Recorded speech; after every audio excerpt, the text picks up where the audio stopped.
नमस्कार दोस्तों। तो गर्मियों के समय पर कार का जो एसी होता है उसका भी सही होना बहुत ज़्यादा ज़रूरी होता है। तो आज के इस वीडियो में मैं आपके साथ यही शेयर करूंगा कि कैसे आप अपनी कार के एसी को गर्मियों के लिए प्रिपेयर कर सकते हैं या उसमें क्या क्या कमियां हैं उनको दूर कर सकते हैं और कौन सी ऐसी चीज़ें हैं जिनको आप खुद से ही सही कर सकते हैं। तो वीडियो को शुरू करते हैं। तो चलिए सबसे पहले शुरुआत करते हैं कार के कंप्रेसर से और साथ ही जो उसमें बेल्ट लगी होती है उससे। तो देखिए यहाँ पर आप कंप्रेसर देख रहे होंगे तो उसके साथ ही अटैच होती है बेल्ट, जिससे कि जो कार का जो कंप्रेसर है वो घूमता है। तो ये बेल्ट का भी सही होना बहुत ज़्यादा ज़रूरी है। नॉर्मली क्या होता है, जब तक उसमें जो इलेक्ट्रोमैग्नेटिक क्लच लगा होता है वो एक्टिवेट नहीं होता तब तक वो बहुत स्मूथली घूमती है, लेकिन जैसे वो क्लच एक्टिवेट हो जाता है तो उस पर बहुत लोड पड़ता है। तो इसके लिए उस बेल्ट का सही होना बहुत ज़्यादा ज़रूरी है और साथ ही बेल्ट की टेंशन का भी प्रॉपर होना बहुत ज़्यादा ज़रूरी है। तो बेल्ट के बाद अब दूसरी चीज़ जो आती है वो होता है कार का कंडेंसर। ये चीज़ें वो हैं जो आप खुद चेक कर सकते हैं। इस पर मैंने एक वीडियो डाला है कि कैसे आप उसे खुद से क्लीन कर सकें। और साथ ही में होती है एसी में जो गैस, एसी में जो गैस चेक करने का मैं गैस का यूज़ होता है जो कि हम खुद से घर में नहीं कर सकते। तो अगर आपके में एसी में ठंडी हवा नहीं आ रही है तो आप उसको चेक करा सकते हैं गैस कितनी है उसमें। तो ये इसके बाद बात आती है इसकी जो कूलिंग कॉइल होती है उसकी।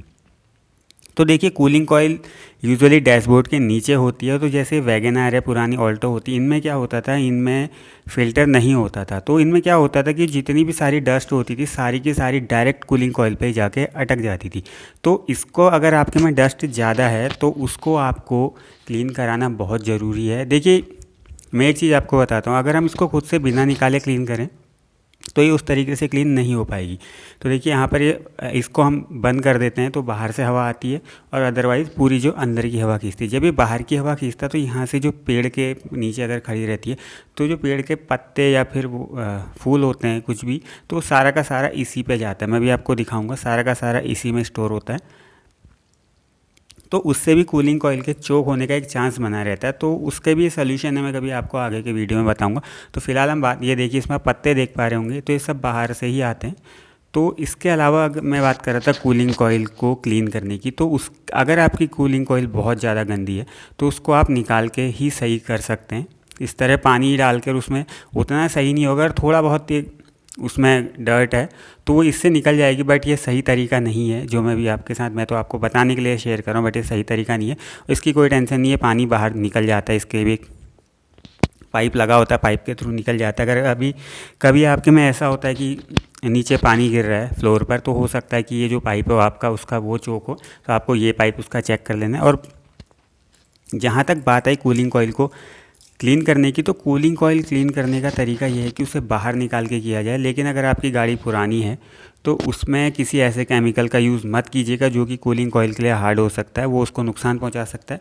हो अगर जहाँ तक हो सके उसमें आप सिंपली पानी का यूज़ कीजिए, लेकिन उसको बाहर निकालने के लिए आपको एसी से उसे हटाना पड़ेगा, एसी की गैस निकालनी पड़ेगी। और दूसरी तरफ लगी है ब्लोअर मोटर, अगर आपके में ब्लोअर मोटर आवाज़ कर रही है तो उसको भी आप निकाल के उसके फिन से उनको क्लीन कर सकते हैं। और साथ ही में अगर आपके जो ब्लोअर के एसी की वेंट है वहाँ से अच्छी हवा नहीं आ रही है तो इसके भी कई बार क्या होता है कि आपकी जो कूलिंग कॉइल होती है वो चोक हो जाती है, या एसी का जो फ़िल्टर होता है वो गंदा हो जाता है, तो उसको आप चेंज कर लीजिए या साफ़ कर लीजिए।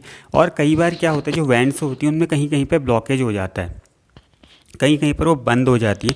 तो उसको सही करने के लिए वहाँ पर जो उन वेंट्स को खोलकर वो सही करना पड़ता है। जैसे किसी वेंट से कम हवा अगर आपके में आ रही है तो एक तरीका तो ये है कि आप कूलिंग कॉइल को चेक कर लें, साफ़ कर लें फ़िल्टर को। अगर फिर भी नहीं हो रहा तो इनका ब्लॉकेज को आपको फिर वो डैशबोर्ड निकाल के ही चेंज करना, मतलब साफ़ करना पड़ता है। तो ये सारे कुछ तरीके थे जो आप आजमा सकते हैं। तो इससे आपका एसी भी अच्छे से काम करेगा और आपकी जो गाड़ी की कूलिंग होगी वो भी अच्छे से होती रहेगी।